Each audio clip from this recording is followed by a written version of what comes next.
A graça e a paz do Senhor Jesus Cristo. Vamos então continuar a nossa exposição nessa noite. Livro de Zacarias, no capítulo 12. Vamos ler do verso 1 ao verso 9. Diz assim a palavra do Senhor. Sentença pronunciada pelo Senhor a respeito de Israel. O Senhor que estendeu o céu, fundou a terra e formou o espírito do ser humano dentro dele, diz: Eis que eu farei de Jerusalém um cálice de atordoamento para todos os povos vizinhos e também para Judá, durante o sítio contra Jerusalém. Naquele dia, farei de Jerusalém uma pedra pesada para todos os povos. Todos os que tentarem erguê-la ficarão gravemente feridos, e todas as nações da terra se ajuntarão contra ela. Naquele dia, diz o Senhor, farei com que todos os cavalos fiquem espantados e os seus cavaleiros fiquem loucos. Manterei os meus olhos abertos sobre a casa de Judá e farei com que todos os cavalos dos povos fiquem cegos. Então os chefes de Judá pensarão assim: os moradores de Jerusalém têm a força do Senhor dos exércitos, seu Deus. Naquele dia, porém, os chefes de Judá como um braseiro aceso debaixo da lenha e como uma tocha acesa entre os feixes de trigo. Eles destruirão à direita e à esquerda todos os povos ao redor. Jerusalém será habitada outra vez no seu lugar, na própria Jerusalém. O Senhor salvará primeiramente as tendas de Judá, para que a glória da casa de Davi e a glória dos moradores de Jerusalém não sejam exaltadas acima de Judá. Naquele dia o Senhor protegerá os moradores de Jerusalém, o mais fraco dentre eles. Naquele dia será como Davi, e a casa de Davi será como Deus, como anjo do Senhor diante deles. Naquele dia procurarei destruir todas as nações que vierem contra Jerusalém. Irmãos, nós temos que nos lembrar, isso aqui é muito importante para a nossa compreensão desse capítulo 12, de que o livro de Zacarias ele é dividido em duas partes principais. A primeira parte vai do capítulo 1 até o capítulo 8, e a segunda parte vai do capítulo 9 até o 14. Nós já consideramos aqui, meus irmãos, o primeiro oráculo dessa segunda parte, ou seja, oráculo aqui me refiro à profecia, que está no capítulo 9, 10 e 11, nesses capítulos aí. É o primeiro oráculo. Agora nós vamos ver o segundo e o último oráculo ou profecia dessa segunda parte aqui do livro de Zacarias, que vai do capítulo 12 ao 14. Então, o primeiro oráculo de advertência é capítulo 9 a 11, e o segundo do capítulo 12 ao capítulo 14. Então, meus irmãos, ao estudar esses três últimos capítulos de Zacarias, nós somos transportados aqui para o fim dos tempos. E esse aqui é um detalhe muito importante para a gente entender as palavras de Zacarias. Observe, por exemplo, a repetição aqui das palavras. Naquele dia, aparece 17 vezes. Aquele dia é o dia do Senhor, o dia da ira, o dia do julgamento, sobre os quais os profetas já escreveram. Joel, capítulo 3, versículos de 9 a 16, vai falar sobre isso. Sofonias fala sobre isso. E que Jesus descreveu lá em Mateus 24, de 4 a 31, do qual também João fala em Apocalipse.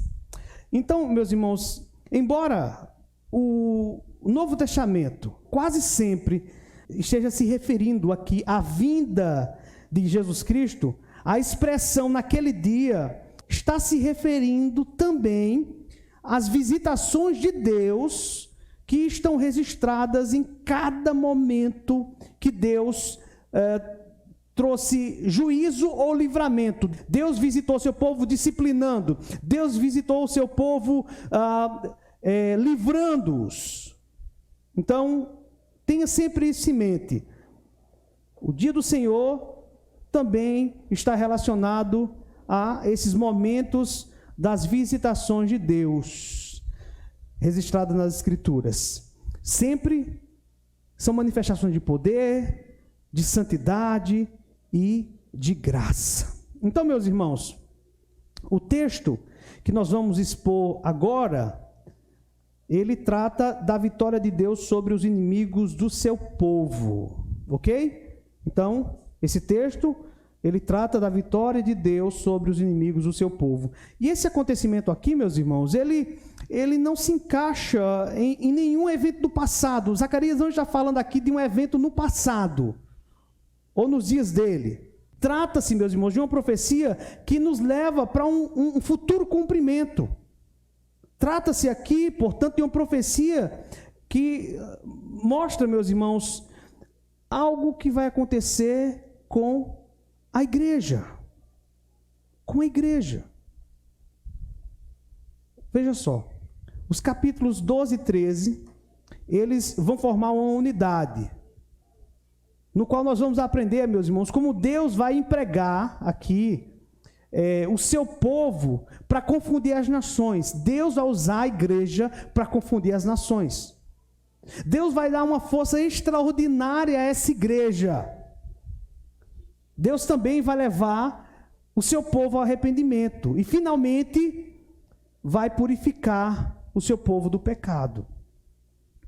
Por isso que eu estou falando aqui em uma unidade que há entre o capítulo 12 e o capítulo 13. Então, a mensagem central é que o próprio Deus tornará eficaz o evangelho que ele mesmo ofereceu. De que maneira Deus vai tornar o evangelho eficaz? Veja só. Ele preservará a igreja. Ele animará a igreja. E ele purificará a igreja, a qual ele ordenou salvar. Então, é assim que Deus vai tornar o evangelho eficaz na vida da igreja. Vamos lá, recapitulando? Preservando a igreja, animando a igreja, reunindo a igreja e purificando a igreja, a qual ele quis salvar. Ok? Então, vamos para o nosso primeiro ponto. Hoje nós só vamos nos deter nesses versículos aí de 1 a 9, ok? Então, o que é que está aqui nos versículos de 1 a 9? Nós temos o cerco de Jerusalém e a vitória sobre os seus inimigos. Então, meus irmãos, Zacarias está aqui trazendo uma sentença, como eu falei no início para vocês. É um oráculo que é muito pesado contra Israel. Mas veja só como isso é interessante. Preste bem atenção. Na verdade, não é um julgamento em Israel, ou contra Israel, ou concernente a Judá. É assim que está expresso aqui no capítulo 12. O Senhor, meus irmãos, na verdade, vai punir severamente os inimigos do seu povo. Por que Deus vai punir? Porque os inimigos do seu povo maltrataram cruelmente aqueles que Deus escolheu antes da fundação do mundo. Portanto, aqui não se trata então de um juízo sobre o povo de Deus, mas sobre os inimigos de Jerusalém. E aqui eu quero que você preste bem atenção, meus irmãos. Preste bem atenção.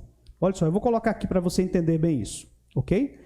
Então, esse oráculo é uma sentença contra Israel, não porque Deus provocará aflição sobre a nação, mas por causa das circunstâncias pelas quais o povo de Deus precisa passar para ser liberto. Então, nessa passagem, a cidade de Deus é submetida a um feroz ataque, é submetida a um cerco. Apesar de ser liberta, irmãos, é uma aflição que ela precisa passar. A igreja precisa passar por essa aflição. E uma questão que devemos então levantar aqui é a seguinte: quem será o povo de Deus salvo aqui nessa profecia? Quem é esse povo aqui? Quem é esse Israel? Quem é esse Israel? Há duas interpretações, talvez até mais, mas há duas, certo? com relação a quem é esse povo aqui. Veja, uma das posições sustenta que Zacarias está se referindo aqui ao Israel étnico, a nação de Israel, como nós conhecemos hoje. Portanto, segundo essa visão, vai haver um ataque futuro e literal contra Jerusalém. E esse ataque vai ocasionar ali um novo... Deus vai produzir um novo livramento quando os inimigos atacarem Israel. E esse livramento de Deus vai levar o povo de Israel ao arrependimento. Vai haver conversão em massa dos judeus. Os judeus se voltando para o evangelho de Jesus Cristo. Essa é uma das posições. E quem que defende essa posição aqui? Muitos teólogos defendem essa posição. Que o texto aqui está falando do Israel étnico. Mas existe outra interpretação que entende que esse texto está se referindo especialmente à igreja. A igreja cristã, que é o verdadeiro Israel de Deus no Novo Testamento. E que o seu cumprimento, toda essa profecia aqui está relacionada àquele período que nós chamamos a era da igreja, que vai da primeira vinda de Cristo até um pouco antes da sua segunda vinda. Então, essa era da igreja começou quando? A era cristã, com a primeira vinda de Cristo, e essa perseguição, ou esse confronto, essa intimidação, esses inimigos que estarão ferrenhamente lutando contra o povo de Deus, tudo isso vai acontecer nesse período, que vai até um pouco antes da vinda de Cristo. Meus irmãos, essa é a posição reformada. Essa é uma posição que eu defendo, porque Deus não tem dois povos. Deus só tem um povo. E é dentro da igreja que nós temos judeus e gentios juntos.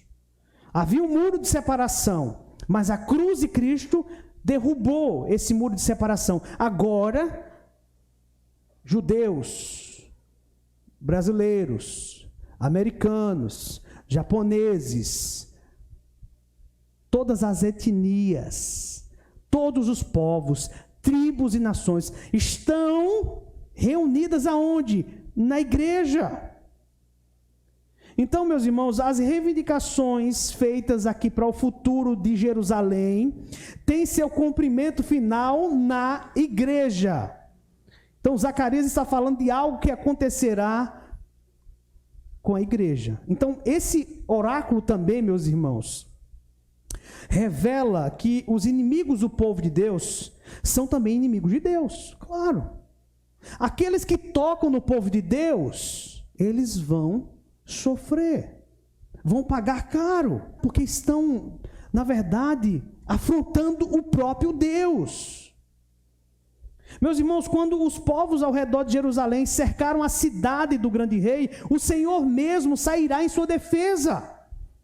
Não é isso que diz o Salmo 46? Que o Senhor está no meio dela? Não é isso que diz o próprio livro de Zacarias, dizendo que o Senhor é um muro de proteção? Então, essa é uma visão, então, da proteção de Deus. Então, aqui nas palavras de Richard Phillips, ele disse o seguinte, preste bem atenção: quando o mundo avançar para destruir a igreja, em vez de a igreja ser destruída, seus inimigos é que serão arruinados. Eles são confundidos para se autodestruírem. Agora estão entendendo? O juízo de Deus vai cair nesse período, que é o período da era da igreja. É nesse período que Deus vai permitir que a sua igreja, o Israel espiritual, passe por essas dificuldades. Estão entendendo, meus irmãos? Está dando para compreender? Então, vamos lá. Então, Zacarias 12, de 1 a 9, ele se divide em duas partes. A primeira parte fala de Deus, empregando aqui a igreja para derrotar aqueles que se levantam contra ele. enquanto a segunda parte fala de Deus fortalecendo o seu povo para a vitória. Então vamos lá. Primeiro, entretanto, há aqui uma breve introdução, meus irmãos, na qual há uma recitação da própria majestade e do poder de Deus. Nós somos lembrados aqui de quem é o Deus que nós servimos. O versículo 1 dirige nossa atenção a Ele, como o Senhor, Yahvé, que estendeu o céu, fundou a terra, formou o espírito do homem que há dentro dele. Então, meus irmãos, isso testifica de quê? Da atividade soberana de Deus sobre o mundo. São os deístas que dizem que Deus, então, criou o mundo, deu corda como um relojoeiro dá no relógio, e o mundo está trabalhando por conta própria. Não, a Bíblia não ensina isso. O mundo não está trabalhando por conta própria. Deus está ativamente presente na sua criação. É a providência de Deus que rege todas as coisas aqui na terra, meus irmãos.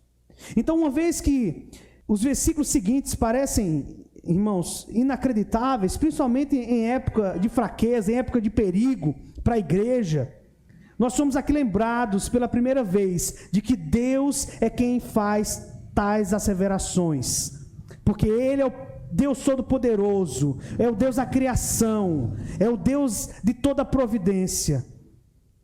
Então nós podemos confiar, nós não devemos temer os nossos adversários, nós não devemos temer os nossos inimigos, que são também os inimigos do próprio Deus.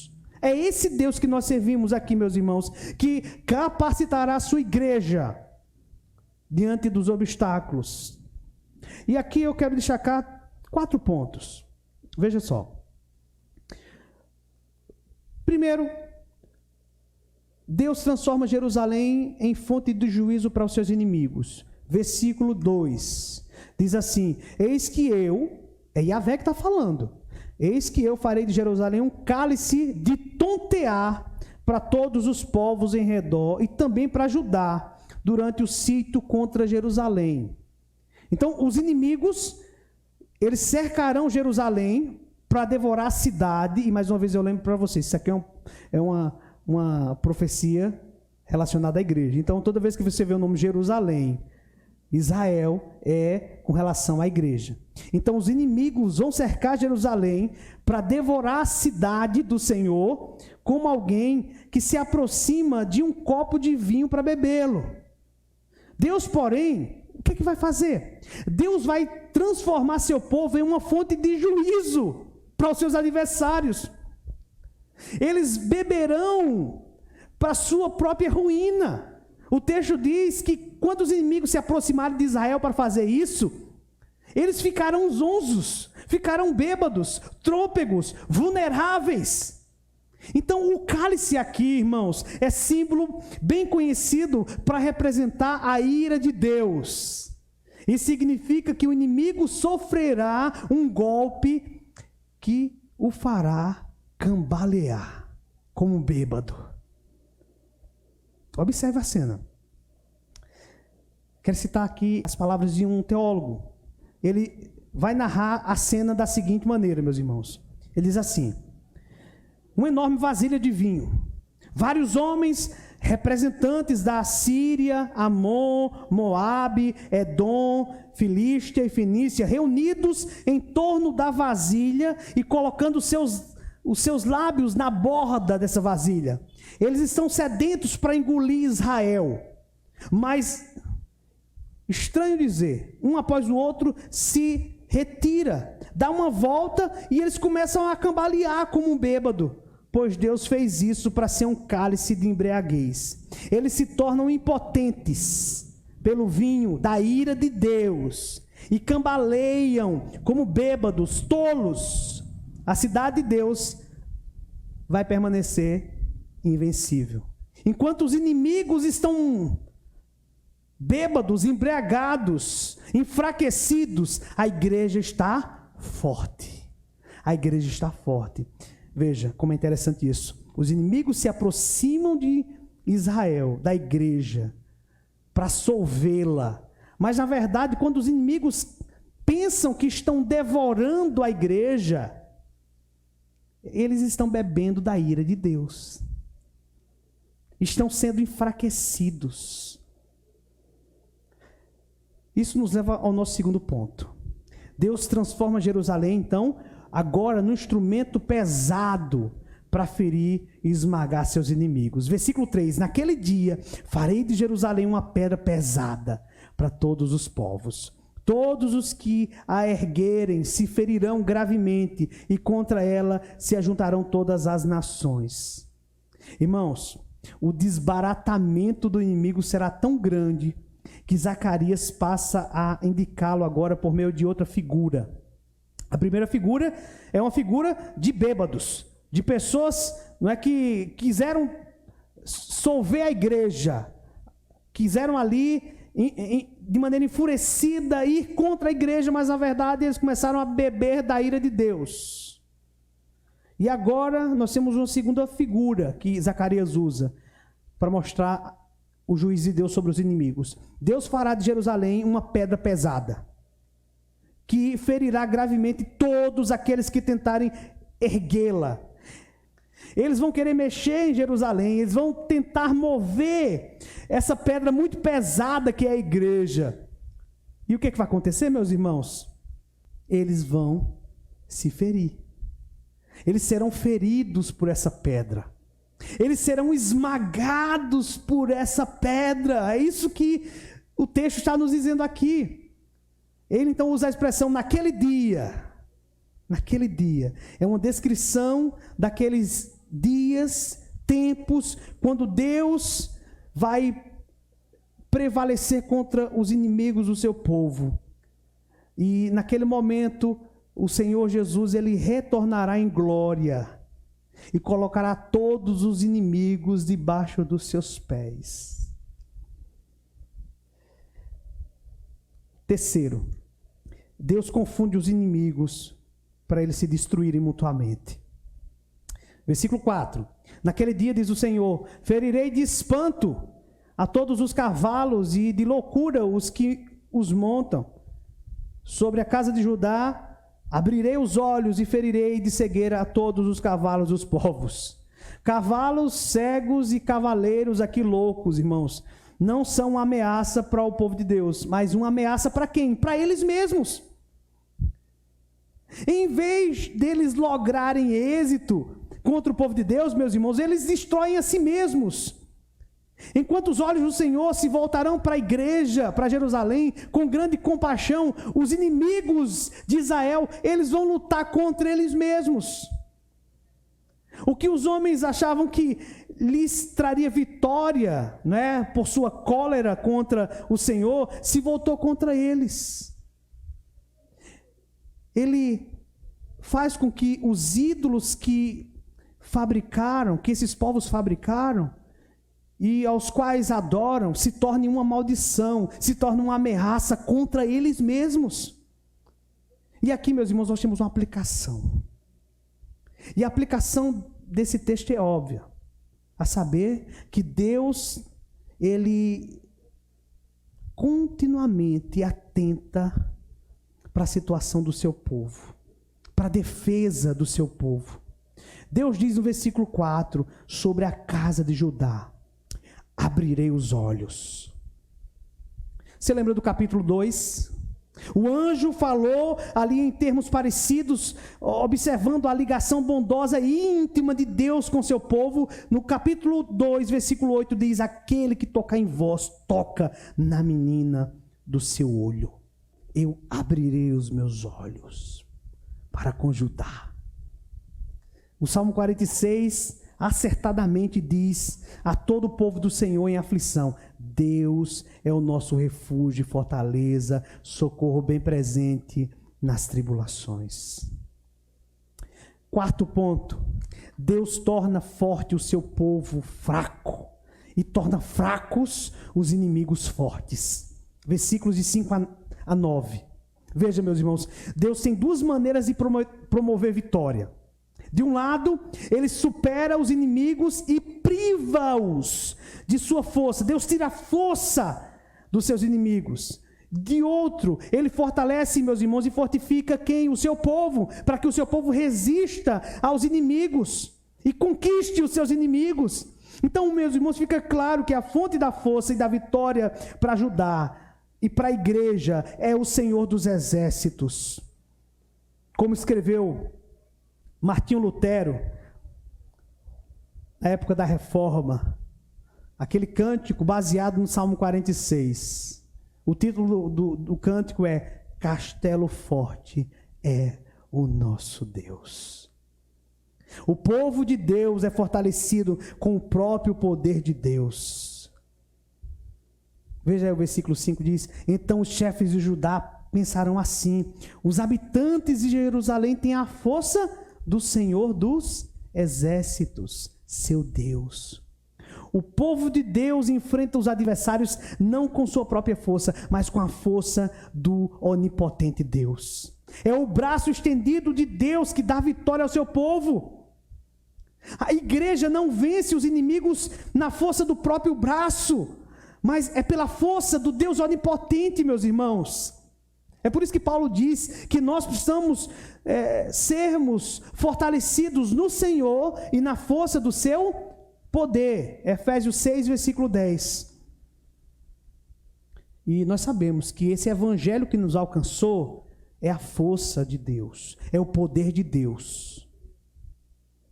O reino de Deus, meus irmãos, que está dentro de nós, não consiste em palavras, mas consiste em poder.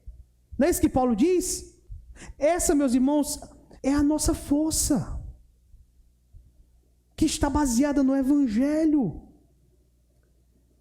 Paulo diz que o poder de Deus, aquele poder que Deus usou para ressuscitar Jesus Cristo dentre os mortos, é o mesmo poder que está em nós, nos fortalecendo. E agora, a imagem é o povo de Deus impondo vitória completa sobre os inimigos. Versículo 6. Naquele dia, porei os chefes de Judá como um braseiro ardente, debaixo da lenha, e como uma tocha entre a palha. Eles devorarão à direita e à esquerda, a todos os povos em redor. E Jerusalém será habitada outra vez no seu próprio lugar, em Jerusalém mesmo. Então, veja só, meus irmãos, essas duas figuras aqui seguem as figuras escritas anteriormente, ou seja, as figuras do cálice e da pedra. Lembra? A figura do cálice, deixando entorpecidos os inimigos, a figura da pedra, esmagando os inimigos, ferindo os inimigos, e agora nós temos outra figura, que é a figura de uma tocha de fogo entre a palha. Assim como o braseiro queima a lenha e a tocha de fogo devora a palha, veja, Zacarias está dizendo aqui que os inimigos de Deus serão devorados. E a cidade de Jerusalém, que é a igreja, ficará em paz como lar seguro para o povo de Deus. Meus irmãos, é disso que a igreja precisa. Dessa visão de que a vitória pertence ao povo de Deus por causa do Senhor Jesus Cristo. O Senhor está conosco, meus irmãos. Você acha que, por exemplo, Martinho Lutero, quando foi enfrentar a fúria de Roma, ele foi na força dele? Ele foi na força do Senhor, daquele Senhor que permitiu que o salmista escrevesse o Salmo 46, para servir de cântico e de força espiritual para aquele homem, para todo homem e mulher, em qualquer período de perseguição. Eu lembro, irmãos, de um episódio que aconteceu após a Reforma Protestante, entre uma batalha que houve entre a Inglaterra e a Espanha.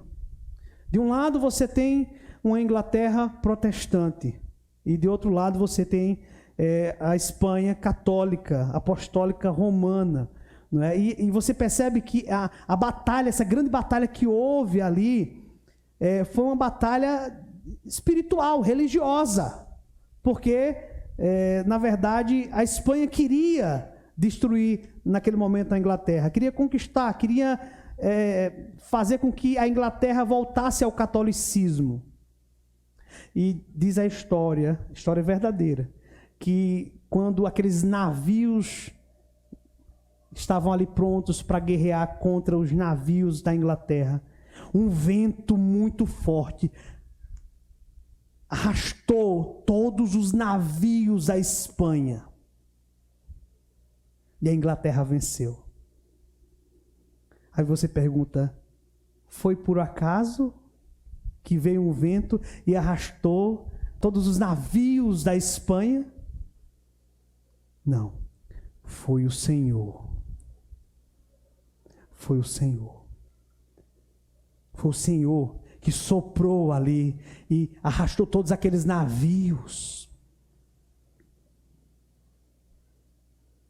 Imagine, meus irmãos, se a Inglaterra naquela época tivesse sofrido uma derrota e o catolicismo romano tivesse vindo novamente, né, para aquelas terras. Você não pensa não sobre isso?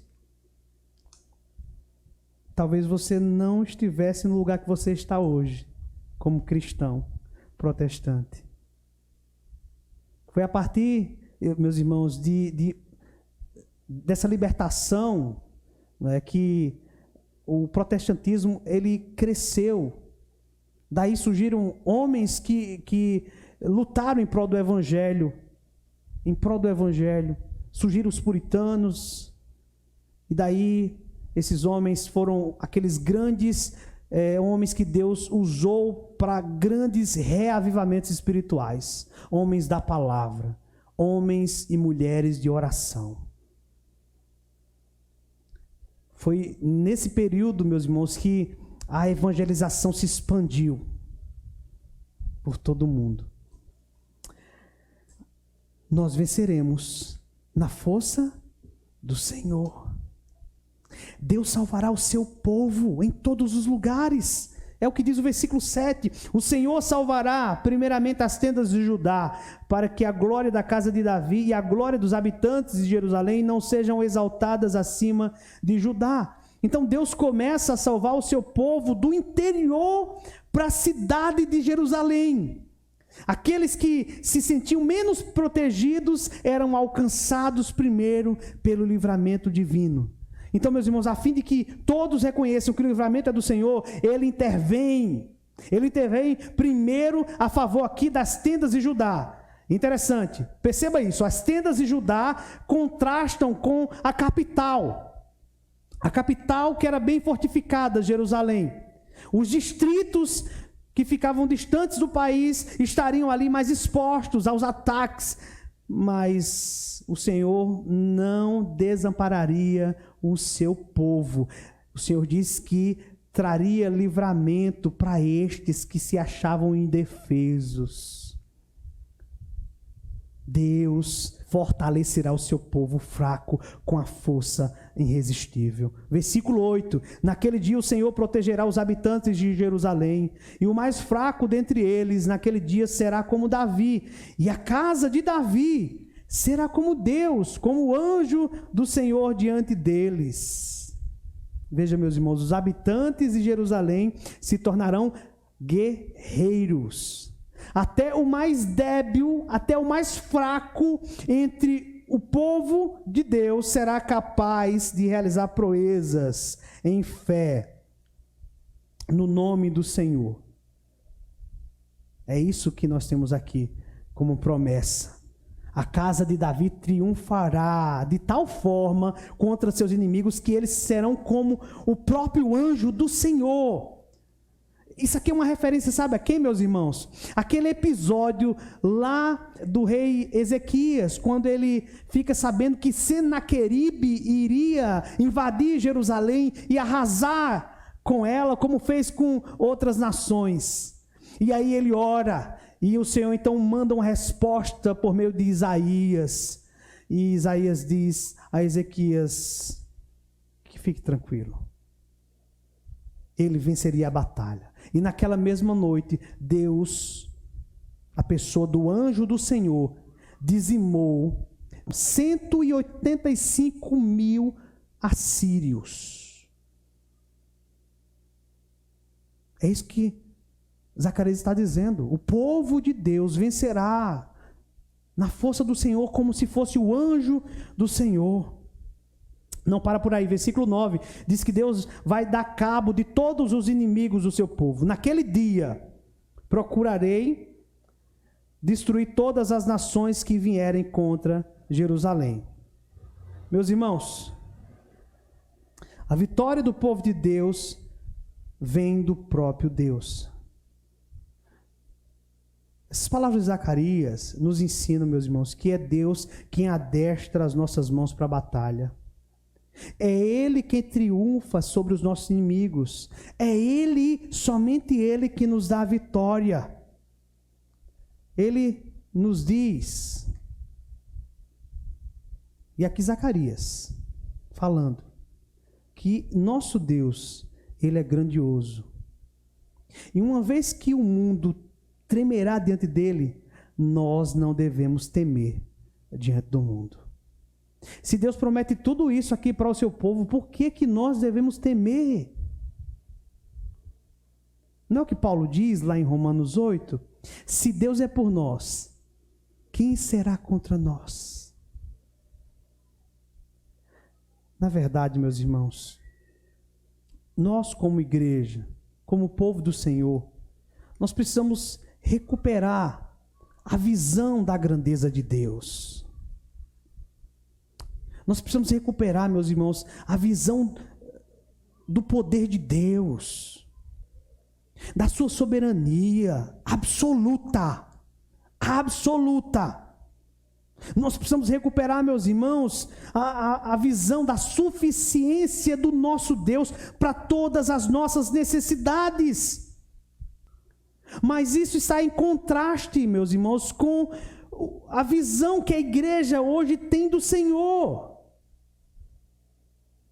Imaginem, pessoas que se dizem cristãs acham que Deus não conhece o futuro, como os defensores da teologia do teísmo aberto, que acha que o futuro está aberto e que Deus não conhece o futuro, que Deus não decreta o futuro. Está tudo nas nossas mãos, que Deus está aprendendo com tudo que está acontecendo. Esse não é o Deus da Bíblia. Esse não é o Deus da Bíblia. O Deus da Bíblia, Ele é grandioso. O Deus da Bíblia é todo poderoso. O Deus da Bíblia é soberano e a sua soberania é absoluta. E mais, o nosso Deus é todo suficiente. E por ser todo suficiente, meus irmãos, só Ele nos basta. É uma das coisas que nós precisamos aprender no nosso dia a dia. Você acha que precisa de alguma coisa para ser feliz? Você só acha que vai ser feliz se você estiver naquela posição ou tiver aquilo em suas mãos? Você está enganado. Nós aprendemos aqui que nosso Deus, Ele é suficiente para nós, para suprir todas as nossas necessidades. Não são aquelas necessidades que o meu coração diz que eu tenho, mas são as necessidades que Deus sabe que eu tenho e que elas serão supridas por Deus, de acordo com a sua vontade. Dizemos que precisamos de tantas coisas, mas nós não conseguimos vencer pequenas tentações. Então você acha que está precisando de quê? Você está precisando de fortalecimento no Senhor e na força do Senhor. Meus irmãos, que Deus nos ajude a buscarmos conhecer mais da grandeza dEle, da sua soberania absoluta, da sua suficiência. Que Deus incomode o nosso coração, para que realmente, meus irmãos, nos lembremos que não devemos temer nada, nada, nada. Há muita incerteza no nosso coração com relação ao futuro. Sim, incertezas com relação à saúde, com relação a finanças, não é? Em relação a questões sentimentais, relacionais. A gente pode fazer uma lista de coisas, né, que nos trazem incertezas para o futuro. Meus irmãos, mas a vitória é nossa. A vitória é do povo de Deus. Mas Deus não está dizendo que você vai ter vitória financeira, que a vitória é de âmbito material, sentimental. Não, não. Deus não promete isso, não. Jesus disse: no mundo tereis aflições, mas a vitória, meus irmãos, é nossa, com relação à certeza de que Deus, Ele irá nos sustentar, nos fortalecer, nos guiar, suprindo-nos até aquele grande dia, quando nós veremos o nosso Redentor vindo nas nuvens do céu. Aquele que começou a boa obra em nós, há de completá-la até aquele grande dia. Que Deus nos ajude a compreender essa verdade, irmãos, com maior clareza a cada dia, em nome de Jesus. Amém. Que Deus nos abençoe, que Deus aplique sua palavra aos nossos corações. Vamos orar? Senhor Deus, nós queremos te agradecer por tua palavra, te agradecer, Senhor, por esse momento de estudo. Aprendemos mais sobre o que acontecerá com o teu povo e como o Senhor agirá em prol do teu povo, fortalecendo, livrando, trazendo juízo aos inimigos, usando o teu próprio povo como uma pedra para esmagar os inimigos da igreja, para entorpecer os inimigos, para queimar os inimigos como um braseiro.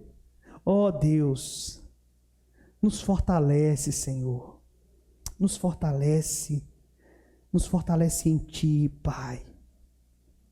Tu sabes que há tantas coisas em nós que precisam ser mudadas, Senhor. Há tantas fraquezas. A nossa fé é tão pequena, Senhor, quando olhamos para o contexto da igreja brasileira, quando vemos, Senhor, as dificuldades que há dentro da igreja. Ó Deus, encontramos uma igreja frágil, uma igreja materialista, muitas vezes que profana o Teu nome.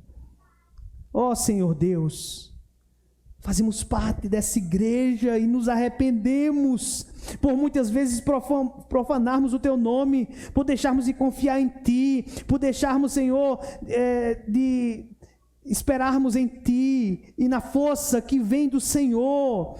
Ó Deus bendito, nos dá uma visão elevada da Tua majestade, da Tua soberania, da Tua suficiência, Senhor, do Teu poder.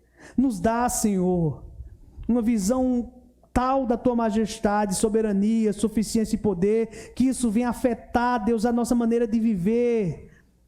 Isso vem afetar, Senhor, o nosso comportamento, as nossas ações, as nossas decisões, a maneira como enxergamos o mundo, a maneira como enxergamos o pecado, a maneira como enxergamos, Senhor, ó Deus, a família, o trabalho, a política e tantas outras áreas, Senhor. Nos dá, Senhor, essa visão elevada da Tua pessoa, Pai, para que sejamos assim fortalecidos no Senhor.